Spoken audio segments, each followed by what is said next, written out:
we're live. Cool. All right, we're live finally. All right, ladies and gentlemen, this is Matt Dillingham, co-founder of Team in the Black and co-creator of Next Level Mastermind. Here with a special interview today with a friend of mine who I met through a YouTube video. His name is Jason Lee. How you doing today, Jason, my friend? Hey, how you doing, buddy? Doing pretty good. Sunny weather. Awesome. Want to do this for everybody here because Jason, I met him through a video I'd ranked on YouTube about branding. He had commented on it, and I reached out to him, and we've been talking since then. And today I'm kind of want to pick his brain, see where he's been, what he's currently doing, and because Jason works from home full time, he has his own SEO company, and also builds another network marketing company, which is pretty powerful stuff, and that's not something most people do. So I want to interview him for you guys, especially since Jason is former Navy, especially for anyone out there who's been in the military or a veteran right now and trying to do a whole entrepreneur thing, something that you'll get a lot of value from. And so with that being said, let's get right into this. So Jason, man, thank you for coming on, and it's awesome to talk to someone who's we're going the same direction. We both want the same things, family, and you're doing it, but you're doing it big, man. That's awesome. Thank you for coming on. Yeah, no, man. Glad to be here, and hopefully I can provide some value to your listeners and your readers and everything else. It's awesome stuff that you're doing here, man. It's all about providing value to the marketplace. Yep. You mean I can't just post my link and you'll just join right away and all that stuff? Yeah, right. Yeah. Usually see, tag, you're into something anyways. Cool. So Yeah. Jason, all that stuff. So just kind of like start with your story, like where have you been, and like kind of like in a sense like how did you get here, and second question that would be what made you join the Navy specifically, and then just kind of go on from there. Let people know. Yeah, sure. So when I grew up, I think all of us I always say every one of us has an entrepreneurial spirit somewhere deep, buried deep within us, right? And mine first revealed itself when I was like 6 years old, and I still remember this to this day. My dad, I'm an only child, so my dad was sick and tired of me. I have ADD, so I'm kind of high strung sometimes. And he said, "Son, get out of the damn house and go make some friends." And so I left my house. I got on my little bike. I had a Huffy at the time. Remember Huffy, the little Huffy bicycles? And I just took off down the road. And nowadays you can't really do that. Yeah, Huffy, I remember those bikes. Yeah, we're breaking up there a little bit. So no, you can't. Everything all right? All right on your end? Okay. Yeah, yeah, it's all right, man. Fisherman Okay. Roosevelt. Let's just keep it going. Yeah, no problem. Yeah, so you can't really do that nowadays, right, with all the stuff out there. But back when I was growing up in the neighborhood I was in, it was safe, and so I rode down the street and I rode around the block to another street in the neighborhood that was just populated with houses. And I got off my bike and I started at the first house, and I went up and I knocked on the door. And when they opened the door, I said, "Are there any kids here my age to play with?" And they Are you serious? You just walked up like, screw it, dude. Hey. Yeah, because I didn't know what to do, right? I'm just making it up as I go. I'm like, well, how do I find friends? Well, they live in houses, right? So I just went up to the first house and I knocked. They opened up, said, "No kids here." I said, "Okay." And so I went to the next house and I knocked on the door. They opened it up. I said, "Any kids here to play with?" "Nope." So I went to the next house, and it was like, I swear to God, it was like 40 houses. I went all the way down the street, back and forth, back and forth, back and forth, until I got to the end of the street. And then I knocked on a door and I opened it up, or they opened it up, and I said, "Any kids here to play with?"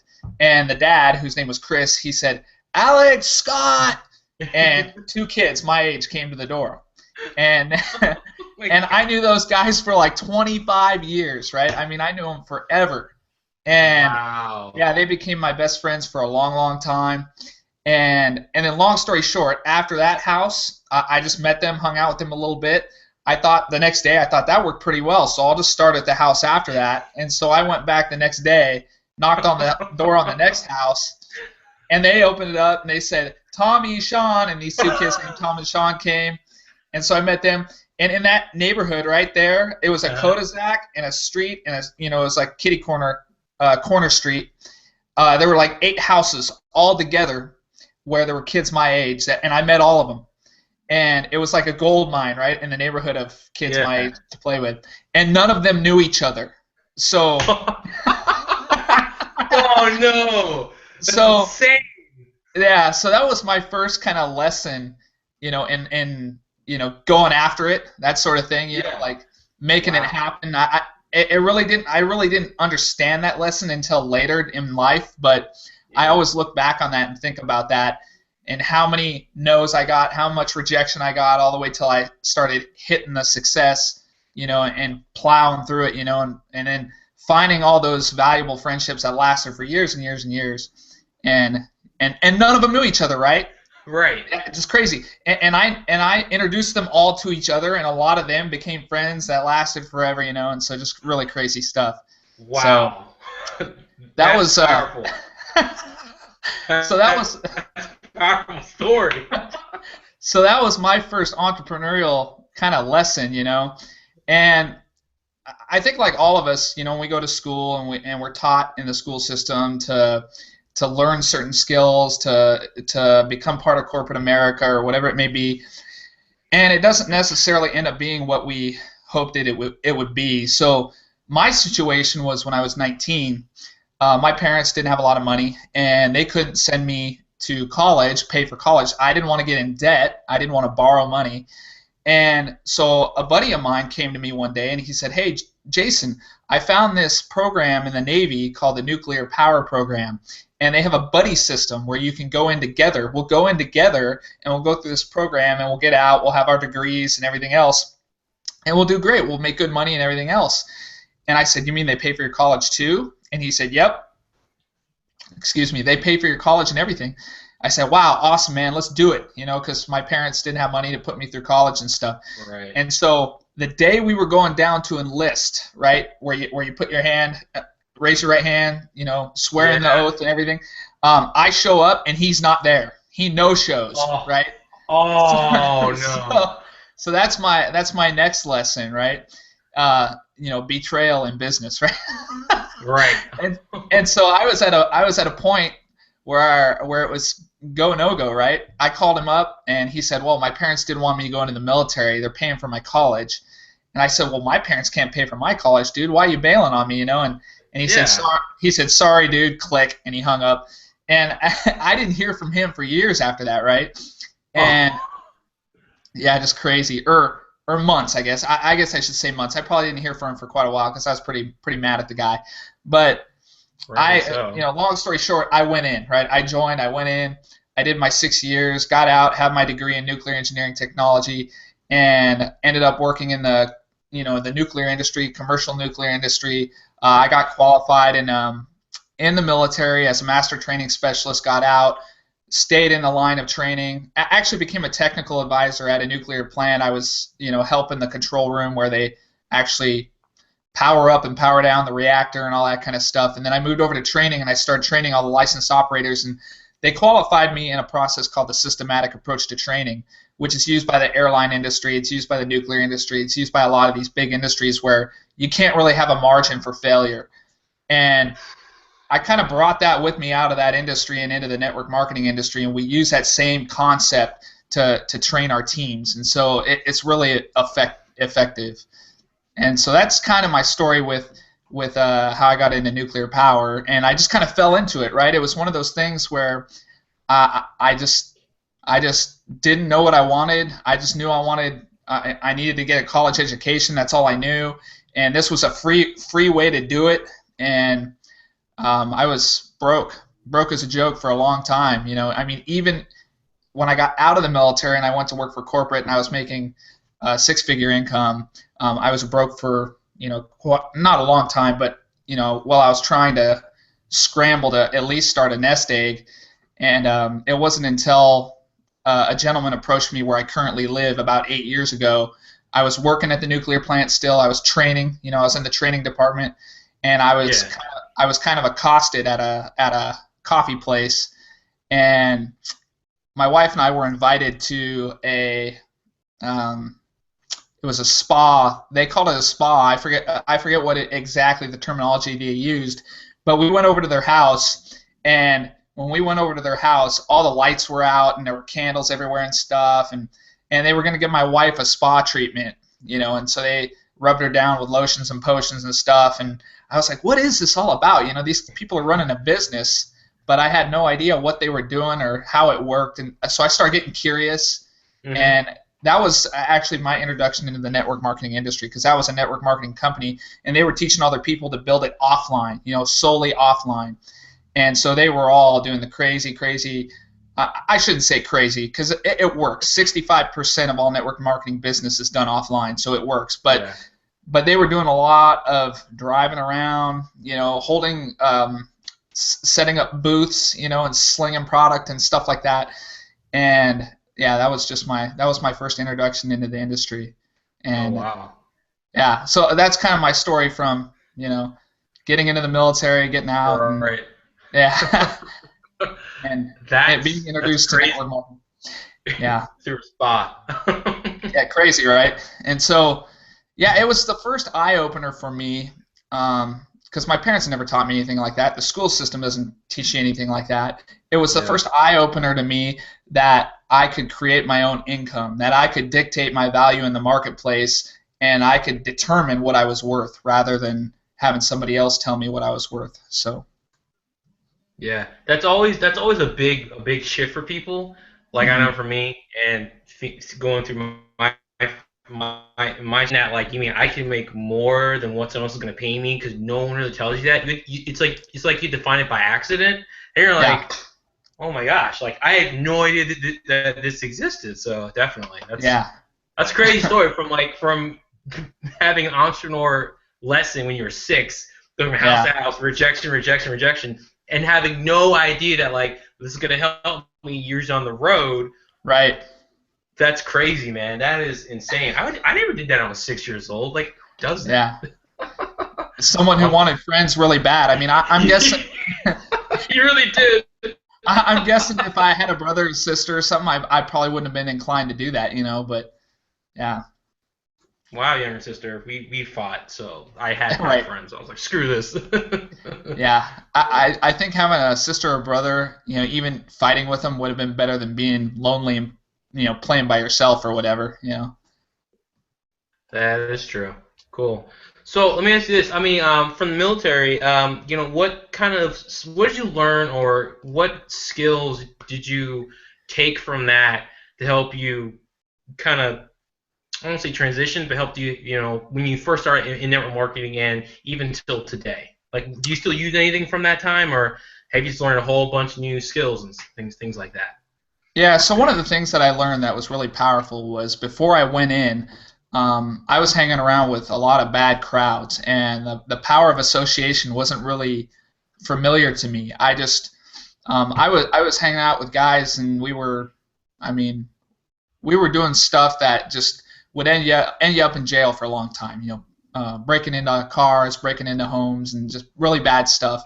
And I'm just lucky I never got caught. I always say that I am just absolutely fortunate that I was never caught. And because then I never would have been able to get into the military into anything, right? Because once you do stuff like that and you have a record, you're done. The military typically won't take you. And when I got into the military, they started shaping me up, basically. They turned me into a man, because I was just a lost kid. I hung around all the wrong people, and now I was being forced into an environment where there's structure, there's discipline, which I really never had in my house. My dad was there, but he was there, but he wasn't there. You know what I mean? So yeah, I know what you mean. Yeah. Yeah, and so I think that's common for a lot of families, unfortunately. But it instilled in me the value of actually spending quality time with your children and your family and everything else, and how important that is. But the military really gave me structure and gave me discipline. And then down the road after school, and when I went into the submarine fleet and everything else, they started qualifying me to be an instructor. And so I learned how to be an instructor, which is public speaking, presenting. That was an invaluable skill that I learned in the military. I still remember to this day the first time they put me up on a podium in front of a group of 30 people, and I had to give a lesson, and I'd prepared for hours and hours and hours and hours for this lesson. And I got up in front of these guys and women, and we wore they're called dungarees, and they look like. Have you ever seen the movie Shawshank Redemption? No, I need to see it though. Okay, Okay. so they wear these light blue shirts with dark Uh-huh. blue jeans, kind of. That's what the jail, the jail uniforms. Well, when Yeah. you're, you wear those in the Navy when you're in working attire. And so I was wearing that, and I opened my mouth to speak, and no words came out. my tongue swelled up, and my shirt got soaked instantly from like my elbows all the way down to my waist on both sides. And so Oh. yeah, it went from light blue to dark blue. And, and I said, I think we need to take a break, and I just ran out of the room. No, no. Yeah, I just booked out of the room. And fortunately, because it's the military, they weren't, they're like, you're doing this. This is what you're doing. We trained you to do this. You're gonna do this. So You don't have a choice. take a 15-minute break and get your butt back in there and struggle until either you're passed out or this goes away. This this this uncomfortable feeling goes away. And so God. it took me probably, I don't know how many hours before finally the jitters went away, the stuttering went away, the ums, uhs, and all the other verbal connectors we call them in training, all that stuff went away. And it goes away. It goes away for anybody that's willing to stick it out and do it. And it is the most uncomfortable feeling you'll ever feel in your life, but it goes away. And so that was an extremely valuable skill that they taught me. And I know there's other people out there, top earners in network marketing, that preach presenting, learning the skill of presenting, and they recommend Toastmasters and things like that. And I do the same thing with my guys. I tell them all, go get into a Toastmasters or something like that, where you can get up in front of a group for 10 minutes at a time, once a week, twice a week even, and learn that skill.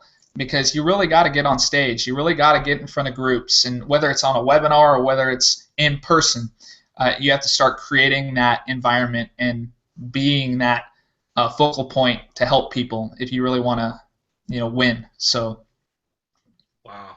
yeah. That's powerful. I had no idea.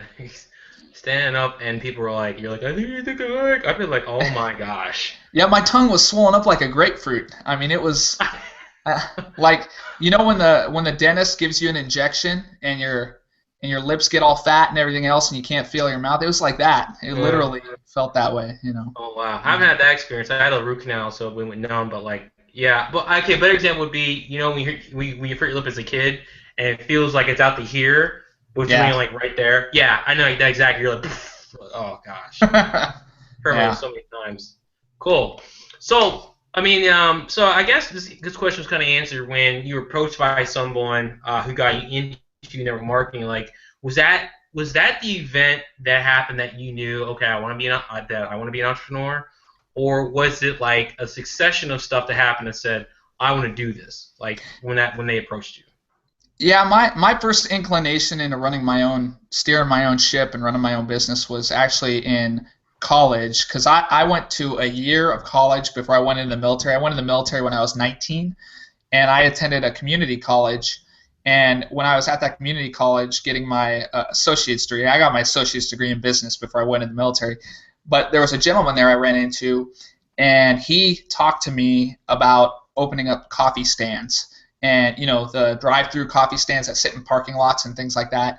And he wanted to do that, and he wanted me to be his partner at that. And I was really interested, but the investment was huge, especially for me at the time. It would have required me to take out a big, massive loan. And so I knew I wanted to be in business for myself, but I just didn't see that being within the risk tolerance that I had at the time, being so young and everything else and uneducated. That was what I wanted to do. And when network marketing came along, it was a low risk, very low overhead. Blows my mind that people say no to it because of money. That's just a broke mindset when people use money as an excuse not to do this thing, because it's so cheap. Cheaper than any other business you'll ever find out there, even on a monthly recurring basis. And so, yeah, just absolutely the best financial investment you could ever make if you're willing to stick it out and treat it like college. I always tell people, treat this thing like a college education. If you studied this as hard as you studied in college for 4 years, you make tons of money. And even in business, you would make tons of money. Not even network marketing. You would learn internet marketing skills that are in the same vertical as network marketing that help you there, and you could charge other companies for services with internet marketing. I meet people from LinkedIn all the time. I sit down with them all the time, and even if they don't qualify for what I'm doing with our network marketing business, I know I have a solution for their problem with internet marketing. So, whether it's building them a capture page or a lead funnel or SEO for their existing website or whatever it may be, I can help them with their problem and make money a different way. You know what I mean? And that's all just part of mastering skill sets that allow you to do that. Yeah, because so many people look at marketing online like it's some huge hairy beast, and really, it can get complicated, as we both know. If you really go for it, you can be overwhelmed. But if you keep it simple, you can have success with it, and people don't seem to get that. And one thing I was going to say about network marketing being like a cheap business route, it really is, because my job where I sell small business loans to people call in needing like acquisition funding. They need, like, if they're lucky, on the low end, maybe 100 grand if they're lucky. Sometimes I've heard a bit lower than that, but most of the time these people need like $250,000, $300,000 just to buy the business. And then people don't say that. I remember my sponsor telling me when his family's going to buy the business from someone else, just to buy the name of the business, just the name, not like anything else. The name of the business itself was $40,000. I was like, are you serious? And people want to complain about, I don't have $500. I'm like, yeah, you do. You save it for it. You become resourceful. You just do it. So that's my spiel for the day. I had a chance to interview. I want to say it was either Billy Funk or John Melton that I interviewed on our podcast. And we run a podcast, Unleashing the Alpha Networker, on iTunes. And he said to me, I'm pretty sure it was Billy Funk. He said, when I never buy the money excuse, and neither do I, because I always give people an analogy that really sizes up. Really what you're trying to do is what's called breaking a belief window. So somebody has a belief window, and you need to allow them to realize what the value is of what you're offering them, for them to really consider, hey, for goodness sakes, I could go out in one weekend and mow enough yards to make the money to start this thing. So that the current situation of money really should not dictate your ability to start, because I could either have a garage sale, I could go out, wash windows, mow yards, and come up with the money if I had to. And Billy Funk said, here's my scenario I always give people. If I had a $40,000 BMW and I parked it out front at your house, and I came up to you and I said, John, here's the keys to that BMW. I got to leave for Australia in 3 days. And hold on one second. Sorry. I got to leave for Australia in 3 days. And if I leave this car, I'm going to lose this car. And I would rather sell it to you for $1,000. If you can come up with $1,000 in 3 days, here's that BMW, and I'll give it to you. Do you think you could come up with that money? And if you, almost anybody would say yeah, because you could get that BMW, turn around and sell it for 25 grand, right? And so, to put it in perspective, a network marketing business is worth way more than that BMW, right? So that's kind of the analogy that he used when I interviewed him, and it was really good. I liked it. Nice. Yeah, because I think a lot of people get the focus on one thing, and then they don't realize what they're saying and how things are. So cool. Yeah. Excuse me. That's all right. Now let me ask you this: like, what would your advice be for someone who's starting out, in the home-based business for like the first time?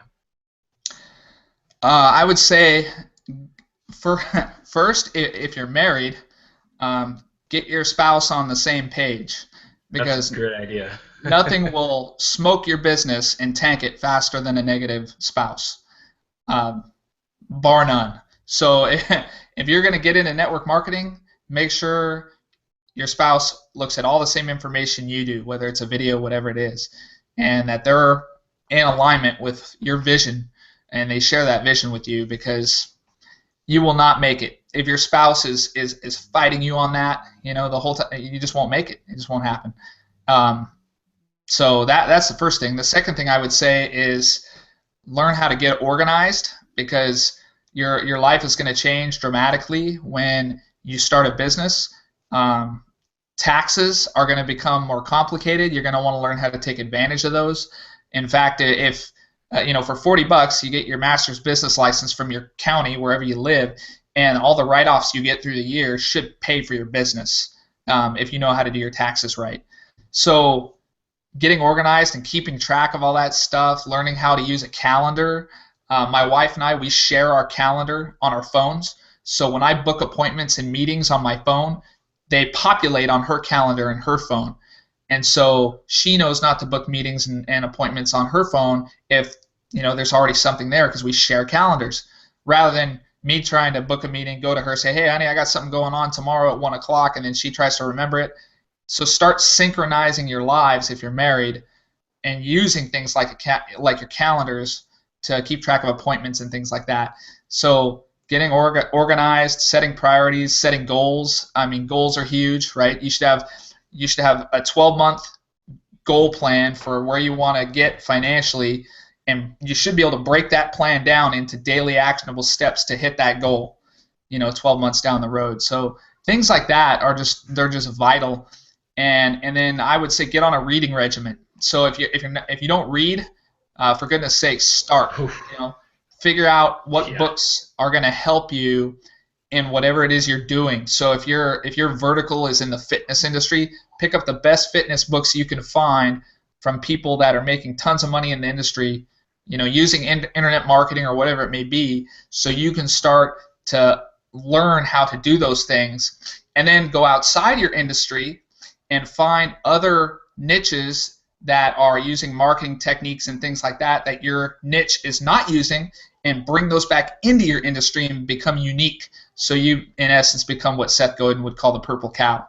And those are just, I guess, some generic fundamental tips you could give people when they're first starting out, and to help them launch right and stay on the right track. And I don't know about you, but we always go through Chapter 9 of Eric Worre's Go Pro book with our new network marketing businesses, and to set the foundation for the business relationship and what they can expect and things like that, so there's no surprises, and how to communicate with each other, because everybody's different. You just don't know. It's going to be like a healthy marriage. You need to have the right communication with one another. If they're going to succeed, you need to know how to help them out and communicate the way they want to be communicated with. So things like that. Right. Yeah. I mean, that's all great stuff. I didn't think about that. About having to. Well, I mean, one thing I definitely agree with you on is bringing a spouse aboard, because I know one of my accountability partners, his wife isn't 100% on board, and every month you hear about it, and he's going for it. He's dedicated, but it sucks. I can only imagine what it's like to be in his shoes. And I'm sure you've seen other people where they're on board, but the spouse is not, and I guess they just quit and fall out. You're right. And then everything you mentioned is great too. It's rough. I wouldn't say you cannot make it. I mean, I think I did earlier. I said you probably won't make it. I would say there's a very, very high chance, 99% or more. I have not met, I'll just put it this way, I personally have not met one single person that had a negative spouse that made it. So, I just say, man, if you're having problems there in that area, you need to sit down and have a heart-to-heart conversation with your significant other, and let them know that, hey, this is on my heart, and it's because I want this for our family, not because I just want to get rich. I want to be able to take care of us, and so we can live the lifestyle we want to live. And sorry, honey, these little shopping trips and whatever else it's going to be that we're doing all the time won't be able to happen as often. And just things like that. And see if you can find alignment there, because it'll help you. It'll help you 100%. Yeah, I'm not married. I'm not gonna say yet, but I got my girlfriend on board with me, so I totally understand. Like, she supports me in it. I'm very fortunate. So, Steph, you're watching this, I love you. Awesome. Shout out to her. I know. Awesome. She's like, oh, thank you. Yeah, that's awesome. Let me ask you this: as far as why learn the skill of marketing, and for anyone that's a veteran out there, how would this help benefit them? So everything in business revolves around marketing. If you listen to, the network marketing industry is full of people that don't know how to market and promote, right? I forget who said that. It might have been Mike Dillard. I don't remember who, but I heard it somewhere and it stuck with me because it's true, right? I mean, you see so many in our profession running around doing just crazy stuff, and that doesn't work because it's not real marketing, right? It's not real marketing. And if you learn real marketing techniques that can generate targeted leads for your business, it flips your business upside down and allows you to find the success that so many people don't find.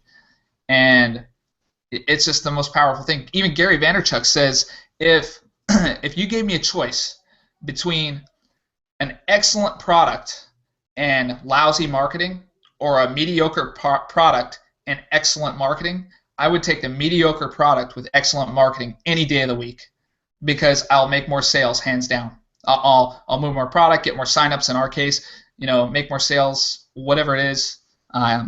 Yeah, so that's just where it's all at. And I agree. I saw I forget when it was. It must have been months ago now, but I saw a video, and I believe it was the owner of I can't remember his name. The guy who owns Moby. What's his name? I have no idea who the owner of Moby is. Okay, so but you know what Moby is, right? It's another marketing Yeah, system out my there. own business. Mm-hmm. Yeah, and I saw the guy, and he was talking in a video about his system, and we study a lot of those webinars and sales funnels and stuff to improve our product. So, and it was pretty good. And one of the things that he mentioned in that video was everything in our business revolves around marketing. Just understanding who your ideal client is, your ideal customer is, and being able to craft good copy, words, right, that persuade action in those sales funnels and marketing funnels to get results. And so, yeah, it's where it's all at, man. If I was to offer any advice to anybody, and you were to pick up a book, a lot of times you hear leadership in our profession, is preached as the thing you have to know, and it's true, right? Leadership is extremely important, but I think people often lose sight of what leadership really is. If you were to ask somebody to define it, hey, what's leadership mean? You get 1,000 different answers. You get somebody that tell you, well, leadership means confidence, right? Being able to influence somebody, which is what John Maxwell says, right? Which is true, the ability to influence somebody. But if you really, really look and break it down at the skill level, what does leadership really mean? What it really means is mastery of a skill.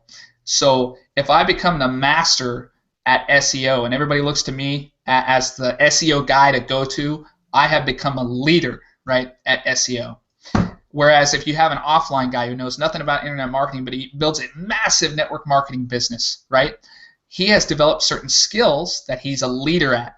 So he's probably a leader at prospecting, active face-to-face prospecting, right, communication, certain communication skills.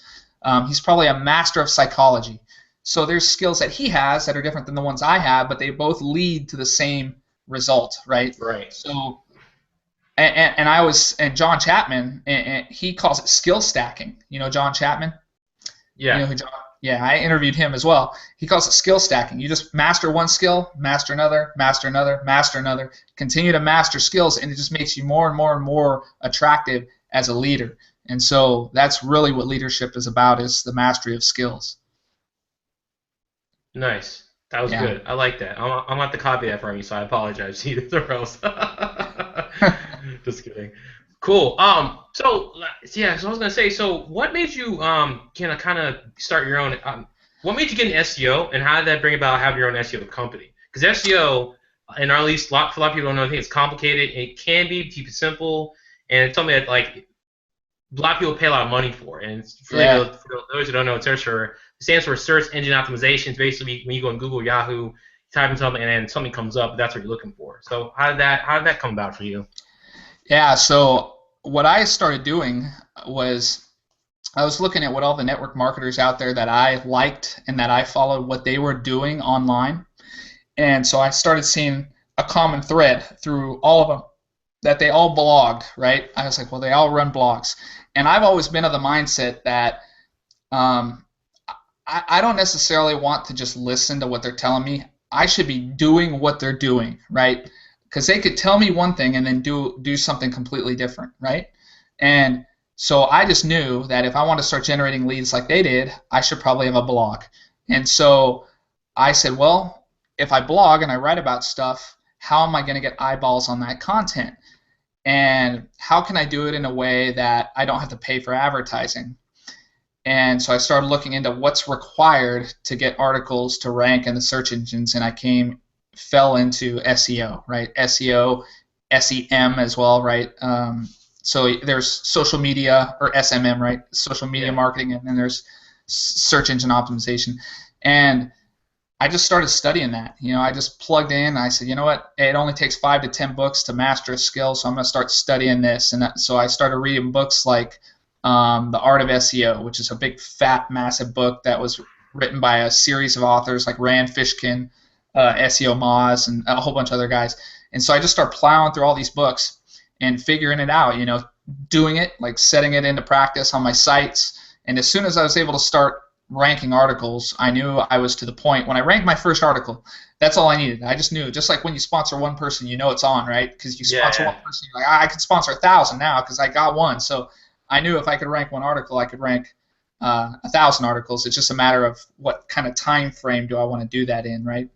And so yeah, that's how I got into it. And then I began to realize when I started looking more and more into it that people offer that service as consultants, and there was really good money in it. And so we just integrated that into our business, and we started offering that to people that we would meet and our network. We offered it as a service to some of our clients who maybe didn't qualify for our opportunity, and to start getting our name out there. And that's kind of how that transpired. So the whole multiple streams of income philosophy is why we took that on, and it's just another way to produce income for our business. So cool.